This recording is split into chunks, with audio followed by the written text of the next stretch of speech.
Hey everyone, David C. Anderson here coming at you from the Knife Center, and we've got another new product unveil for you today. This time coming from our good friends up in New York, Ontario Knife Company, with a couple of new designs. And we got our friend Matt here to walk us through them. Matt, how are you, sir? I'm great. It's good to see you again, Dave.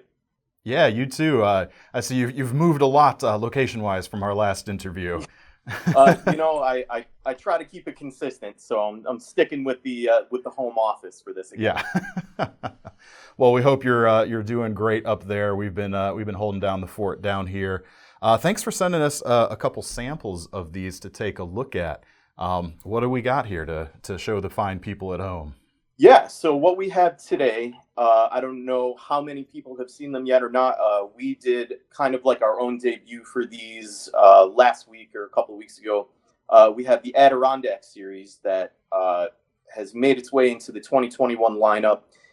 We have our Keene Valley Hunter, and then we have our High Peaks Hunter. So one of the things that you're probably going to notice right away is our micarta handle. Yeah, I mean, that was absolutely the first thing I noticed. It's a very distinctive looking pattern here. It seems almost like a rag, like a compressed rag type of construction almost. Yeah, But similar to it that for sure. looks very neat. Yeah. Yeah, we're excited about it. It's something brand new for our company. We're kind of moving in a direction where we want to give a little bit more interest instead of just like black blade, black handle. Yeah, it's really neat. It like I said, it does add something different, very distinctive. At the same time, it's definitely very outdoorsy. Of course, reminds me almost of some of the like the proprietary camouflages out there in a way. Yeah, it's definitely camo-esque. We wanted to keep the theme pretty hunterly or bushcraft or outdoorsman. One of the other things you'll notice is that they come with some high quality leather sheets, brown leather sheets, to pair those with belt loop style leather sheath on the back there with the Hmm. with the snap on the front. So we wanted to keep it, relatively simple, but still interesting at the same time. Well, let's start with the Keene Valley then. Very broad shape to this particular blade, and fairly decent in the blade stock on both of these. I think genre-wise for me, these are kind of like cross between survival and hunting knives in a way. Tell us a little bit about what kind of users were you kind of seeking out with these designs? Yeah, absolutely. So you hit the nail on the head. So outdoorsmen, whether you're doing any basic task outdoor, any kind of cutting application, but mainly these knives are for your hunters. So guys who are looking to skin any kind of game, field dress any kind of game. This one specifically, the Keene Valley, has that nice deep belly on it.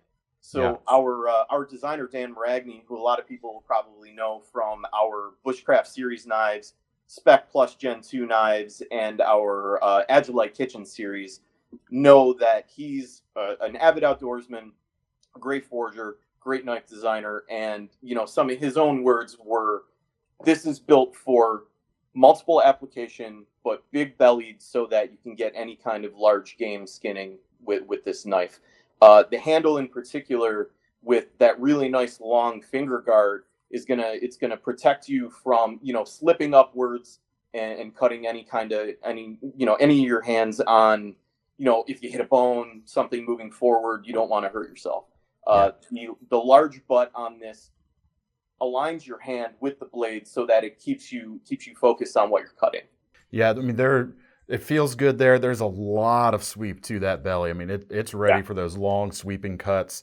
It's a little bit long for my hands to kind of get out near the tip without coming above that finger guard a little bit, but you can certainly get out there. And yeah, it's just ready to sweep. Yeah, 100%. And Dan designed this so that the handle stays really stable in your hand. We gave it the micarta so that it's got a lot of rigidity to it and a lot of future use. Micarta takes a lot of punishment and keeps moving, so we're excited about that. And stays grippy when wet or when Yeah, working out an animal as well. yeah. If you get it wet, if you got any kind of water on your hands, or if you have blood on your hands, it's not going to move. And then, of course, they are removable scales as well. So for the folks out there that like to kind of undertake some projects, you're not necessarily limited to this. You could make something custom for yourself as well. Yeah, yeah. If you look, there's a little bit of a channel on each side of the scale, so it's Hmm. something that you could go in and kind of customize a little bit if you wanted to make it a little bit more tactile and grippy too. All right, so talk to me a little bit more about the blade. We are fairly thick here. We're about 3/16. What are the materials? What's the steel here? Yeah, so we stayed with the 420 high carbon stainless steel because it's probably one of the better ones that people can use for skinning game, keeping it sharp and not rusting out on you. And made in the USA to boot on both of these knives, which I like too. Yeah, 100% made in the USA, designed in the USA. So one of the things that we like to present to people are affordable knives that are made in the US. So that's another reason why we stuck with the 420. It's a little bit more of an affordable steel, something that people can sharpen relatively easily. So if you're new to hunting, new to knives, and you haven't had a ton of experience, it's one of the easier ones to use. You can get something you can use, and you don't have to resort to an import to be able to afford it. So yeah, very Yeah, nice. exactly. Yeah, and pairing it with the leather sheaths really nice. It gives it a little bit more value, in our opinion, and that's why we're starting to move into that direction a little bit more. And then, and not to be ask the critical questions, so to speak, but a lot of times I know, just due to economics of scale, sometimes the sheaths have to be outsourced. Are the sheaths imported, or were you able to keep these in the U.S. as well? Yeah, sheaths are imported, but everything else, on the knife itself is actually 100% made in the U.S. Very cool. Well, it feels really nice. If anyone out there, if you have bought one of your old hickory hunting knives, it's a very similar feel quality-wise on the sheaths here. Yeah, the sheaths are higher quality. We have a really good maker, somebody that we really trust and care to make all of our pieces for us. All right, let's talk about a little bit about the slightly narrower knife here. Yeah, so the High Peaks Hunter is obviously, it's more of like a caper style knife. One of the things that Dan mentioned about this in terms of the handle is that it gives you a little bit more ergonomics on the handle. You can see there's a little bit of a sweep there to keep your forefinger where it needs to be. Another really nice finger guard so that if you're doing any kind of plunging, you're not going to hurt yourself. And then there's a taper down on the butt of the actual handle so that you can do rotation. Obviously, with a caper, you're going to be doing rotating cuts for any kind of game skinning and stuff like that. So that was the main idea and main attraction for designing the handle the way that he did. I think in addition to that, this thing would make a pretty good food prep knife out at camp as well, due to that kind of upswept tip right there. You've got some clearance if you're doing any kind of cutting board work with it. Yeah, definitely. So obviously we try to design knives where you're going to get more than just one style of use out of them. This can be, it can be used as a paring knife or a caper or any kind of, utility knife. Yeah, very nice. Very nice. And then again, same nice high quality leather sheath with that as well. Yeah, exactly. Yeah, very nice. We're trying to keep the leather at the forefront for our sheaths now. Especially for ones catered more initially towards the outdoors uses as opposed to maybe the tactical or military uses. I think that's a great decision making right there. Yeah, thank you. Yeah, we appreciate that. We've noticed that a lot of people are pretty happy with the decision, especially with the onset of the Old Hickory Outdoor line when we kind of introduced the idea of having all leather sheaths for that line. We're doing the same thing here. Very nice. Yeah. One of the things that not a lot of people know is the Adirondacks is, northeastern in New York State. It's got a really long tradition of trapping, hunting, and fishing, and we kind of wanted to pay homage to, to our state and having one of the largest, state parks outside of Alaska, and having really long traditions of being an outdoorsman and bushcrafting and supplying, the rest of the country with somewhere to go and not just have like your typical, go to the Pacific Northwest or anything to go hunting. You can come to New York State, which is usually not known primarily for, for its wildlife or, anything outside of New York City. We're excited to kind of give people a little bit of a history lesson when it comes to these blades and the state in general.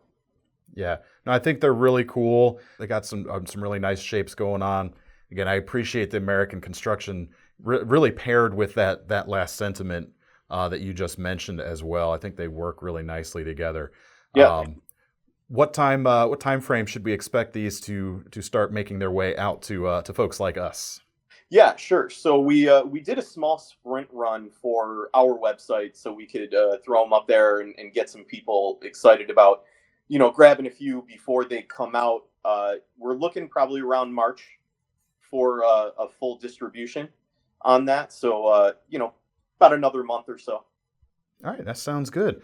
And price-wise, we're looking at, I know you mentioned before we started rolling that the Keene Valley here on your guys' site was somewhere above, a little bit above 90. Yeah, you're looking at like just below $95, and then the high peaks, the caper is right around $90. Which, of course, folks watching, keep in mind that's full MSRP coming from Ontario. Dealers like us should have it a little bit cheaper than that for you guys to get your hands on. Yeah, very cool knives. Thank you again, like I said, for sending them over to us.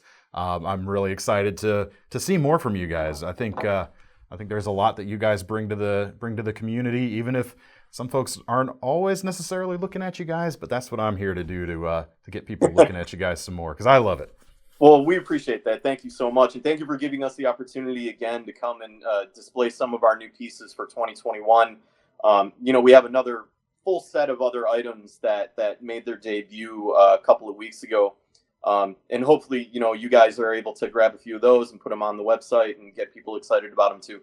No, I'm really looking forward to it. And hopefully next time we do one of these, just maybe we'll be able to see each other in person, maybe at Blade Show this year. I would really like that.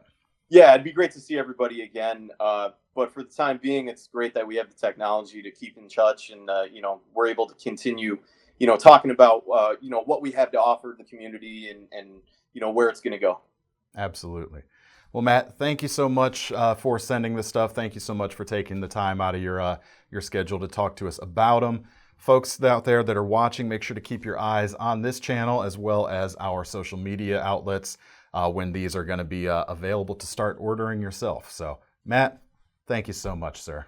Thank you. Thanks for having us again. Appreciate it. All right, good deal. We'll see you next time. All right, thanks.